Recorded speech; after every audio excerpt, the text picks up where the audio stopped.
Koregaon park जमीन गैरव्यवहार प्रकरणी कुणाला वाचवलं जाणार नाही अशी माहिती जिल्हा दुय्यम निबंधकांनी दिलेली आहे। आमच्या दृष्टीने ज्यांनी पेपर तयार केले, सह्या केल्या, त्यांची नावं दिल्याचंही ते म्हणाले।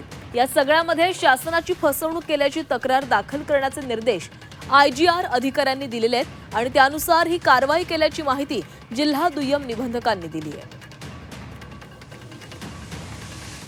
नाही, वाचवलं वगैरे जात नाही। आमचा दस्त ज्यांनी केला, दस्तात जे पार्टी आहेत त्यांच्या विरुद्ध आम्ही केलं। पुढे पोलीस तपासात मे बी तो त्यांचा विषय आहे, परंतु आमच्या दृष्टीने डॉक्युमेंटला ज्यांनी नाव टाकून सही केली आहे तेवढ्यापुरतं आमचं मग डॉक्युमेंटला जर पत्ता येत असेल दुसऱ्या भागधारकाचं नाही, असं त्यात काही भागधारकाचा पत्ता वगैरे नाही आहे, परंतु तो नंतर चौकशीचा सर आपली शेवटचा प्रश्न, मुळात ज्या महिलेवर गुन्हा दाखल झाला आहे त्यांच्याकडे पावरा पॅटर्न होती, त्या एकट्याच महिलेकडे होते का अजून नाही? याच्यामध्ये एकटे त्यांचा काही संपर्क झाला नाही, कुणाचा नाही कसं। नमस्कार।